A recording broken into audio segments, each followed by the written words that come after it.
नंददास जी का चरित्र पहले विश्राम कर देते हैं। तो नंददास,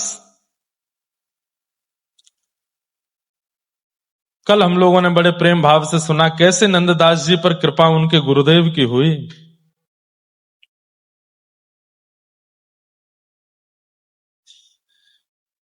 अब तो श्री नंददास जी की स्थिति यह हो गई कि गोकुल में बस बैठे ही रहते हैं और जैसे कपाट खुलते हैं श्री नवनीत प्रियालाल जी का मधुर दर्शन करते हैं।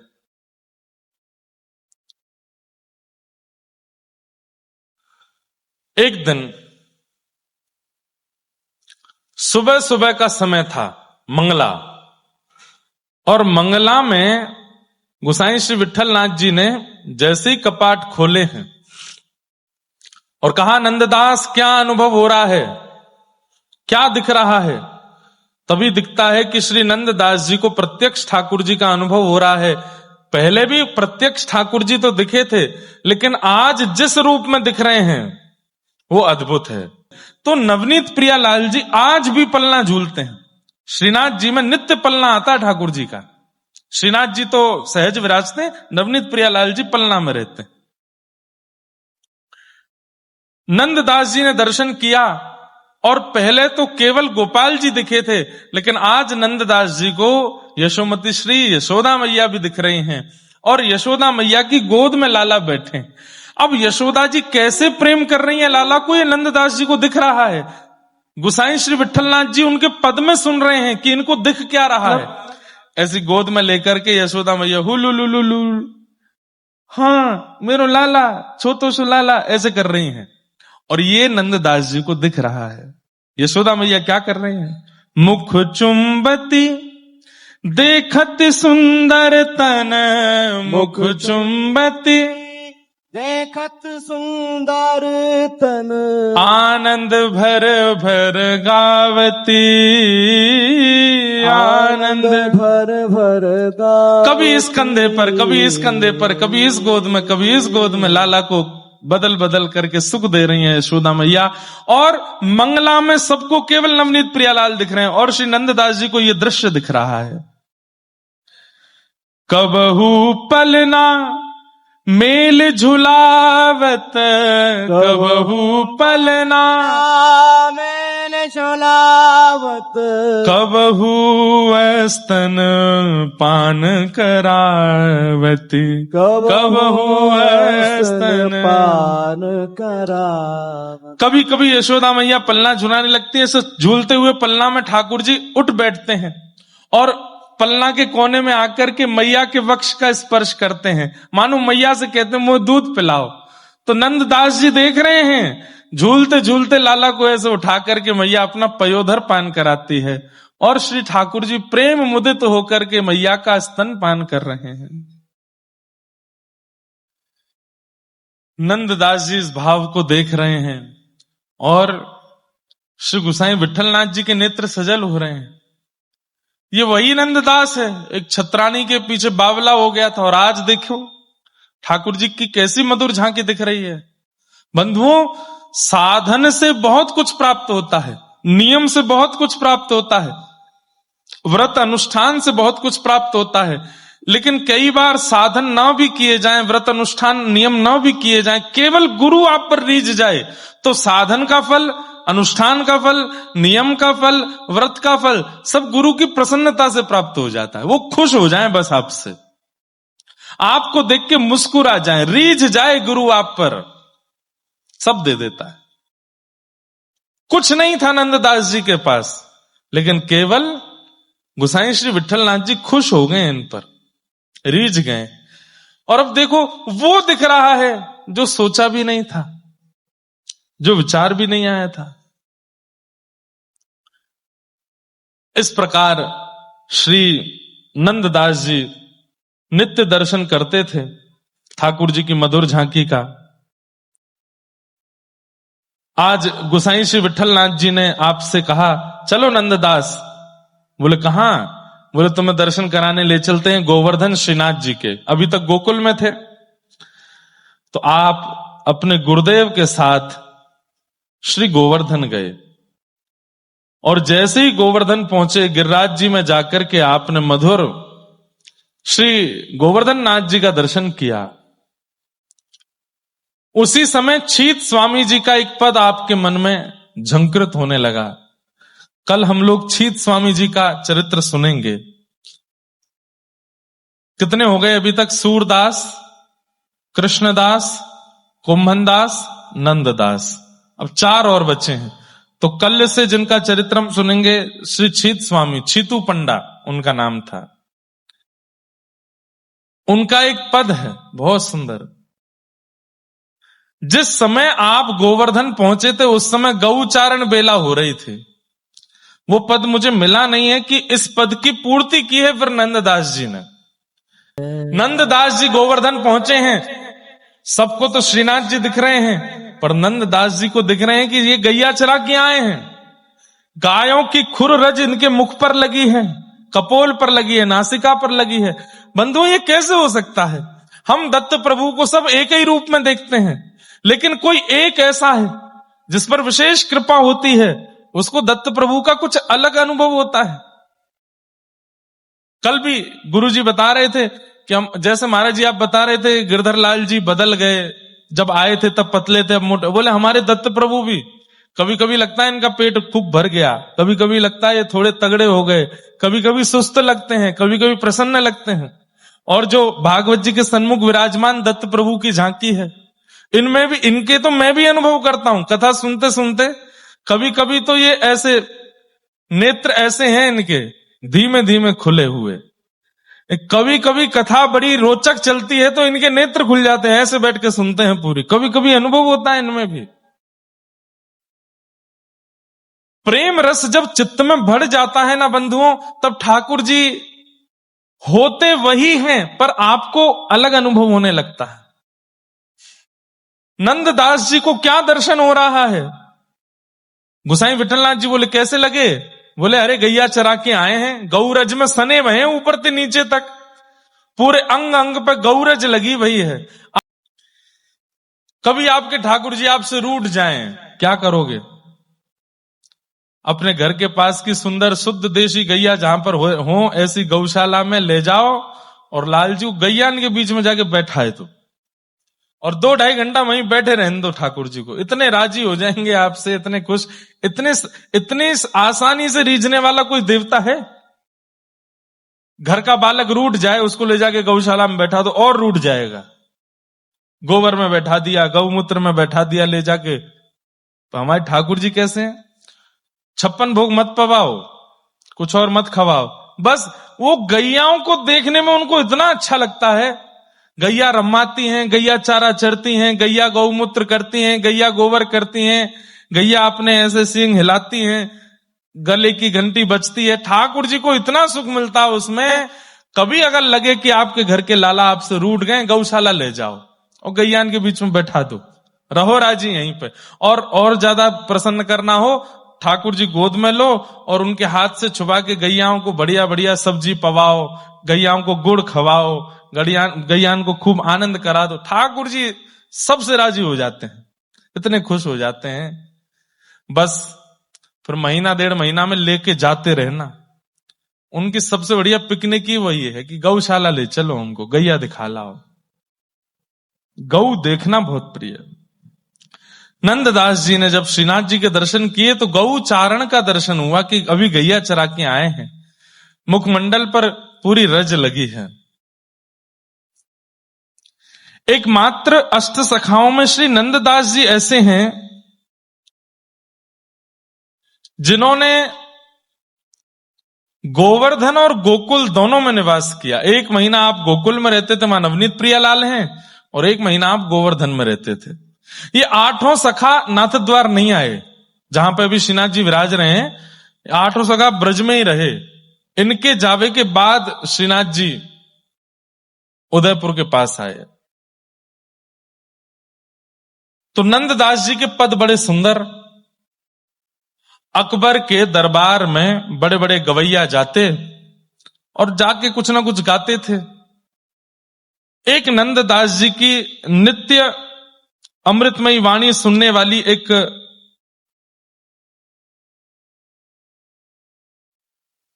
गायिका थी, उसका गायन अकबर को बहुत प्रिय लगता था। वो अकबर के दरबार में एक दिन नंददास जी का पद गा रहे थे।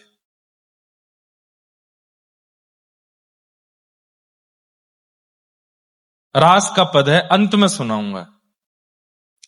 तो नंददास जी का वो पद गा रही थी, तो अकबर केवल पद नहीं सुनता था, राग रागनी सुर नहीं सुनता था, वो पद में बोली गई बातें भी सुनता था। तो उस पद के अंत में आता है, रास में श्री राधे राधे मुरली में एही रट, नंददास गावे वहां निपट निकट। क्या कह रहे हैं? बोले रास में श्री राधे राधे मुरली में एही रट, नंददास गावे वहां निपट निकट। पद का अर्थ क्या है? बोले रास में जब ठाकुर जी वंशी बजा रहे हैं तो वंशी में राधा नाम की ध्वनि आ रही है, और इस प्रकार नंददास जी वहीं रास में बैठ करके, बिल्कुल निकट में बैठ करके इस समस्त रास का दर्शन कर रहे हैं और स्वयं भी नाच रहे हैं। अकबर ने तुरंत बीरबल को बुलाया। तानसेन कहां है? बोले बुलाते हैं। बोले बुलवाओ। बोले पद में क्या लिखा है? बोले इस पद में लिखा है कि ऐसे ऐसे ठाकुर जी वंशी बजा रहे हैं और उसमें राधा नाम प्रकट हो रहा है, और नंददास गावे तहां निपट निकट, नंददास वहां निकट में बैठ करके गा रहे हैं। बोले कुछ भी बोलते हैं, कुछ भी लिख रहे हैं, कैसे हो सकता है? ये 5000 साल पुरानी लीला है और इसमें नंददास कहां से पहुंच गए वहां पे? कवि को वास्तविकता लिखनी चाहिए, झूठ नहीं लिखना चाहिए। तो जो गायिका थी उसने कहा, मेरे गुरुदेव नंददास रास देख रहे थे तभी उन्होंने गाया है, वो ऐसे नहीं बोलते हैं।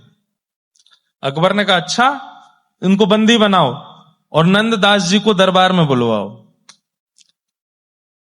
नंददास जी महाराज के पास जाकर के तानसेन बीरबल दोनों ने निवेदन किया कि अकबर ने आपको बुलाया है, थोड़े क्रोध में है, आप चलो। बोले क्यों क्रोध में है? बता दिया, ये वाला पद सुना दिया और इस पद में आपने ये कहा है, तो हंसने लगे। बोले वो रहस्य जानना चाहते हैं कि आपने ऐसा क्यों लिखा। आप तो अभी के हो और रास तो बहुत साल पहले हो गया था ठाकुर जी का, 5000 साल पहले द्वापर में हुआ था। आप वहां जब थे ही नहीं, तो आपने ये क्यों लिखा कि आप निपट निकट निकट बैठे हो? नंददास जी बोले गोपनीय लीला है, सबको नहीं सुनानी चाहिए। अब देखो इस कथा से क्या, ये अंत है। नंददास जी इसके बाद भगवत धाम प्रस्थान कर जाएंगे। बहुत रचनाएं हैं नंददास जी के, कई पद ऐसे हैं वो सबको समझ में आने वाले नहीं। रस के पद बहुत ज्यादा हैं, रस के, रास के, श्रृंगार के बहुत पद हैं।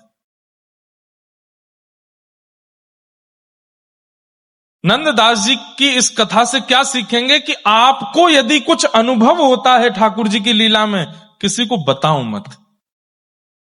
स्वप्न अनुभव होता है, लीला अनुभव होता है, भाव अनुभव होता है।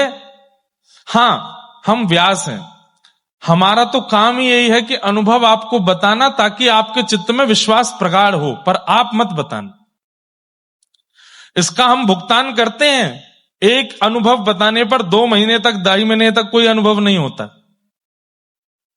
रस बतावे से रस घटे, ये नियम है रस रीति का। ये नियम है कि रस बताने से रस घटता है। आपके साथ दत्त प्रभु ने कुछ लीला की और आपने बता दिया, होगी नहीं फिर लीला, 6 महीने तो भूल जाओ, ठाकुर जी नहीं आएंगे। प्रचार से बहुत बचते हैं। अपने भक्त के साथ क्या कर रहे हैं इसका प्रचार भले ही बाद में हो जाए, लेकिन वो भक्त स्वयं प्रचारित करे, ठाकुर जी को अच्छा नहीं लगता। प्रेम प्रचार का विषय नहीं है, प्रेम गुप्त रखने का विषय है। अब नंददास जी से अकबर पूछना चाह रहा है कि आपने क्यों लिखा निपट निकट। अब नंददास जी बोले क्यों बताऊं मैं? बीरबल तानसेन बोले कि आप चलो अकबर के पास। बोले हम पे समय नहीं है, हमको कुछ चाहिए नहीं, हम जाएंगे भी नहीं। तब बीरबल ने कहा आप नहीं जाओगे तो वो आ जाएंगे यहां पर, अकबर है उनका नाम। तब अंत में नंददास जी बोले ठीक है, हम चलते हैं। नंददास जी पहुंचे और जैसे ही वहां पहुंचे हैं, अकबर ने कहा आप क्या गाते हैं पद में, एक बार आपके मुख से सुनना है। तब नंददास जी गा रहे हैं, ये अंतिम पद है नंददास जी का, निकट रास का पद है, अंतिम पद है नंददास जी का। सब लोग गाइएगा। देखो देखो री नागर नट निरतत कालिंदी तट, देखो री नागर नट।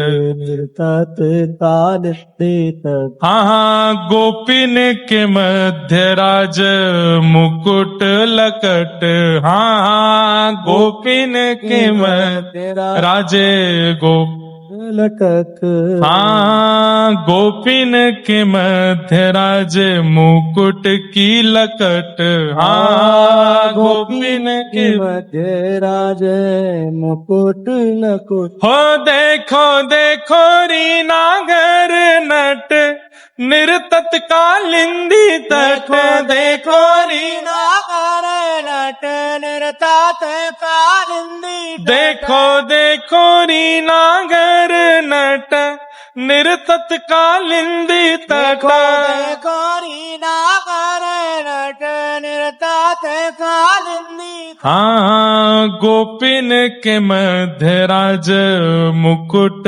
लटक, हाँ, गोपीन के मध्य राज मुकुट लकुट। अब इस पद को सुनते सुनते ये बात मन में रखनी है कि नंददास जी ये देख करके गा रहे हैं। देखो देखो री नागर नट, नागर ठाकुर जी हैं, लेकिन नट का मतलब क्या होता है पता है? नट कहते हैं मंच पर आकर के प्रस्तुति करने वाले लोग जो आकर्षित करते हैं उनको नट कहा जाता है। एक प्रकार से कह दिया जाए तो क्या नट का क्या व्याख्यान करें? आकर्षक करने वाला, जिसको मंच पर देख करके सब आकर्षित हो जाते हैं, ऐसा उसको नट कहते हैं, एक प्रकार से एक्टर। लेकिन ठाकुर जी कौन है? नटवर, आकर्षित करने वालों में भी सर्वश्रेष्ठ हैं। देखो देखो री नागर नट निर्तत कालिंदी तट, यमुना के तट पर नाच रहे हैं।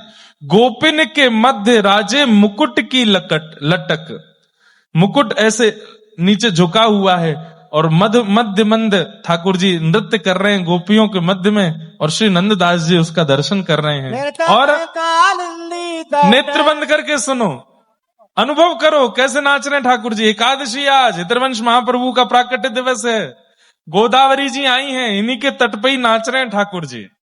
और कैसे लग रहे हैं? काछनी किंकिनी कट पीतांबर की चटक, ऐसी पीतांबरी काच करके आए हैं, उसमें छोटे छोटी छोटी किंकिनियां लगी हैं, मतलब वो आवाज आ रही है उनमें से, छोटी छोटी घंटियां नहीं है, कुछ घुंघरू जैसे लगे हैं पीतांबरी में। जब जब ठाकुर जी नृत्य कर रहे हैं तो छम छम छम पूरी पीतांबरी से आवाज आ रही है। और वो काय की है? सोने की है। और चटक कुंडल किरण मानो रवि रथ की अटक, बोले कानों का कुंडल जब चमक रहा है तो ऐसा लग रहा है कि मानो रवि यानी कि सूर्य उनका रथ रुक गया हो। कानों की सुंदर जो कुंडल हैं उनकी चमक ऐसी है कि रवि का रथ भी रुक रहा है, और वो भी संकोच में आ रहे हैं कि सूर्य तो मैं हूं, लेकिन ये दो दो कुंडलों की चमक से ऐसा क्यों लग रहा है कि दो सूर्य पृथ्वी पर हैं? अरे सूर्य नहीं है, ये श्याम सुंदर के कानन के मधुर कुंडल हैं, जिनकी चमक से सूर्य भी लज्जित हो रहा है। नंददास जी कह रहे हैं तत् थई ताता थई शब्द उद्घट, उरप तिरप गति लेत मान पद की पटक। कैसे नाच रहे हैं ठाकुर जी? बोले ताल को ठाकुर जी नहीं पकड़ रहे हैं, बोले ठाकुर जी के चरण की जो गति है उसको ताल पकड़ रही है। और कभी यहां हो जाते हैं, कभी इधर आ जाते हैं, कभी इधर नृत्य करते हैं, कभी उधर जाते हैं। ऐसी मनोहर छवि है ठाकुर जी की। बोल रास रासेश्वर भगवान की। नंददास जी ने ये पद गाया। राजा झूम तो गया, लेकिन मैं यही तो पूछना चाह रहा हूं, आपने ये क्यों कहा नंददास गावे तहां निपट निकट?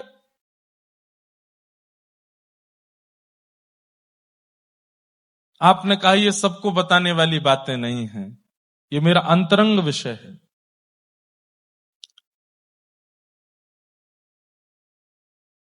दौड़ करके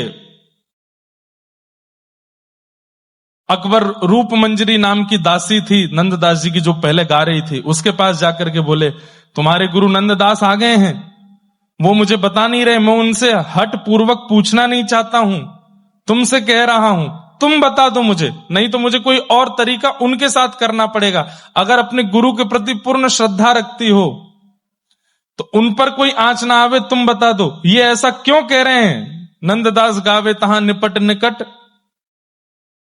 रूप मंजरी ने तुरंत नेत्रबंद की और वहीं पर अपनी श्वास त्याग दी, प्राण त्याग दिए वहीं पर ही। क्यों? अंतरंग भाव है। अकबर इतना योग्य नहीं कि उसको इतनी गूढ़ बात बता दी जाए। वैद्य आए, रूप मंजरी को देखा तो वो तो प्राण निकल गए, लौट करके बाहर गया, नंददास जी से जाकर के बोला, तुम्हारी शिष्या रूप मंजरी, उससे मैं पूछने गया, उसके तो प्राण निकल गए। नंददास जी, मुझे बहुत व्याकुलता हो रही है, मैं बहुत तड़प रहा हूं इस बात को जानने के लिए, और मुझे फिर कोई और तरीका अपनाना पड़ेगा। ये क्या कह रहे हैं आप? जब आप निकट नहीं थे तो आपने क्यों कहा कि आपने निकट से देखा है उस रास को? नंददास जी मंद मंद मुस्काए और नेत्र बंद करके अपने ठाकुर जी का स्मरण किया, और श्री नंददास जी ने भी वहीं प्राण त्याग दिए। अकबर को बताया ही नहीं कि निपट निकट कैसे पहुंचे। शोकातुर हो गया पूरा व्रजमंडल जब पता चला कि महाकवि श्री नंददास इस प्रकार राजा के सन्मुख प्राण त्याग दिए। उनका शव लाया गया। गोसाई श्री विठलनाथ जी बड़े भावुक हो गए। आज तो नवनीत प्रियालाल ठाकुर जी भी भावुक हैं, मंदिर के लाला भी भावुक हैं कि मेरे प्रिय नंददास चले गए, और मेरे सन्मुख जाना चाहिए था, कहीं और चले गए। तब सबने गोसाई श्री विठलनाथ जी से पूछा कि ऐसा क्यों हुआ, क्या बात थी? बोले, अपने चित्त की बात किसी को बतानी नहीं चाहिए। ठाकुर जी से रसिक प्रीतम हित चित्त की बातें और काऊ सो मत कहिए, बस गिरधारी जी सो कहिए। नंददास जानते थे कि ये जबरदस्ती बैठा करके पूछेगा, अभी तो केवल इसका भाव पूछेगा, अन्य पदों में मैंने और भी भाव कहे, फिर सबके बारे में पूछेगा। इसको पता चल जाएगा कि मुझे ठाकुर जी का अनुभव होता है, तो फिर ये भी कहेगा, मैं तुम्हारे हाथ पैरों में हथकड़ी बांध रहा हूं, मुझे भी दर्शन कराओ। बात बहुत आगे तक जाएगी। अपने चित्त की बात इसको बतानी नहीं है, इसलिए नंददास जी ने प्राण त्याग दिए। हम लोगों को देखो, हमारे साथ कुछ नहीं होता तो हम दुनिया भर की बातें बना बना के लोगों में बोल देते हैं, हमारे संग ये अनुभव हुआ, ये अनुभव हुआ, ऐसा हुआ, ऐसा हुआ। नहीं बताना है। नंददास जी के चरित्र का अंत यही बता करके जा रहा है कि ठाकुर जी की नित्य लीला का अनुभव करना चाहते हो तो उसको कभी बहुत हो जाए तो केवल गुरु से कह सकते, और किसी से नहीं। अगर किसी पत्नी को हो रही है तो पति को भी ना बतावे, पति को होती है तो पत्नी को ना बतावे, बच्चों को होती है तो माता पिता को ना बतावे, माता पिता को तो बच्चों को नहीं बतावे, मित्र यार दोस्त किसी को नहीं बताना है। जो अनुभव होता है अपने तक रखो, प्रसन्न रहो, फूलो मत उसमें। नंददास जी बोले प्राण त्यागना मंजूर है, लेकिन अकबर को यह नहीं बताएंगे कि हमको ठाकुर जी की लीला कैसे दिखती है। और मोहन पिय की मुस्कनी ढलकनी मोर मुकुट की, सदा बसो मन मेरे फरकनी पियरे पटकी। ये अंतिम पंक्ति गाई नंददास जी ने। मोहन पिय की मुस्कनी ढलकनी मोर मुकुट की। चार बातें हैं इसमें। मोहन पिय की मुस्कनी, लाला की मुस्कान, और ढलकनी मोर मुकुट की। ढलकनी मतलब ढलान, गिरा हुआ मोर मुकुट ऐसे नीचे को।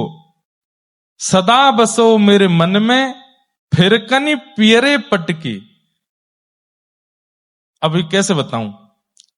ठाकुर जी जैसे छोटी छोटी लालियों को फ्रॉक पहना देते हैं ना, ऐसे ठाकुर जी पीताम्बरी, ऐसी घेरदार पीताम्बरी पहनते हैं, और जब घूमते हैं तो वो घेर खुल जाता है। उसी के लिए श्री नंददास जी कहते हैं, सदा बसो मन मेरे फिरकनी पियरे पटकी।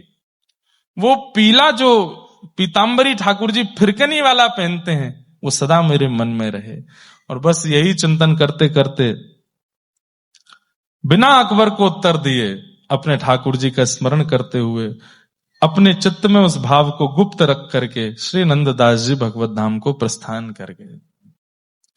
बोलो भक्त वत्सल भगवान की। नंददास जी का चरित्र प्रारंभ भी विचित्र है और अंत भी अटपटाई है, लेकिन नंददास जी के पद बहुत प्यारे हैं, बहुत सुंदर हैं, और अधिकतर सारे पद इन्होंने प्रिया प्रियतम के नित्य विलास के ज्यादा गाए। ऐसे श्री नंददास, उन्हें हम बारंबार प्रणाम करते हैं, बारंबार वंदन करते हैं।